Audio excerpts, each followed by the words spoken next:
सना, तुम्हें बोल कर गया था ना मैं कि भाभी के आसपास भी नहीं रहना, इनसे कोई बात नहीं करनी है। क्यों बैठी हो तुम इनके पास?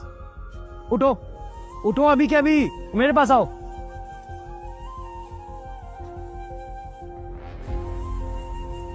सना, एक बात मेरी कान खोलकर सुन लो, ये औरत बांझ है।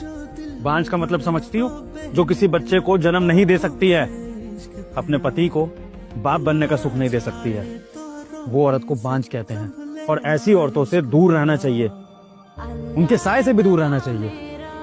कहीं ऐसा ना हो कि इनकी मनुष्यत हमारे परिवार पर पड़ जाए और कल को तुम्हें बच्चा ना हो। भाभी, आप भी मेरी बात कान खोल के सुन लीजिए, सना से दूर रहिए। अगर रह सकती हैं तो ठीक है, वरना बता दीजिए, मैं शिफ्ट हो जाऊंगा। लेकिन मेरी बीवी से आप बात भी नहीं करेंगी। चलो सना अंदर चलो।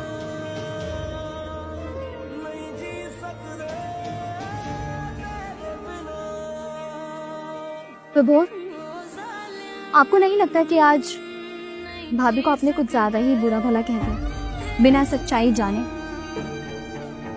कौन से सच की बात कर रही हो तुम? खुद ही पढ़ लीजिए और जान लीजिए कि असल में सच्चाई क्या है। उन रिपोर्ट्स के हिसाब से साफ जाहिर होता है कि जिस कमी के लिए आप अपनी भाभी को इतनी सारी बातें सुना रहे थे ना बाहर, और उन्हें इतना बुरा भला कह रहे थे, वो कमी आपकी भाभी में नहीं, आपके अपने भाई में है। आपने बाहर क्या कहा था कि इस औरत की वजह से मेरे भाई को बाप बनने का सुख नहीं मिल सकता।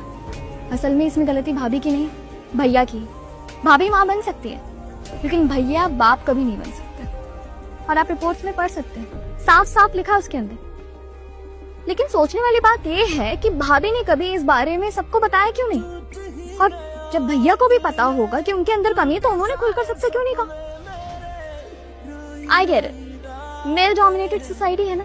भैया को तो लगा होगा कि सालों से औरतें ताने सहती आ रही हैं, उनके ऊपर कोई भी एलिगेशंस लगा दो। औरतों की तो आदत है बातें सुनने की, चुप रहने की, बातें छुपाने की, घर की इज्जत के बारे में सोचने की। इसीलिए भैया ने कभी सामने से ये नहीं बताया कि कमी मुझ में है, क्योंकि उनका मेल ईगो हर्ट हो जाता, समाज के सामने उनकी इज्जत की धज्जियां उड़ जाती। लेकिन अपनी वाइफ की इज्जत की, रिस्पेक्ट की उनको कोई फिक्र नहीं थी। उन्होंने उनकी इज्जत सबके सामने गिरने दी। सभी उनकी डिसरिस्पेक्ट करते रहे, लेकिन उन्होंने कुछ नहीं कहा। और भाभी, वो चुपचाप सब सहती रही। आपके, मम्मी के, पापा के, सबके ताने सुनते रहे, सिर्फ और सिर्फ इसीलिए कि घर की बेइज्जती ना हो समाज के सामने, उनके पति की इज्जत सबकी नजरों में ना गिर जाए। बस इसीलिए वो बेचारी चुप रही।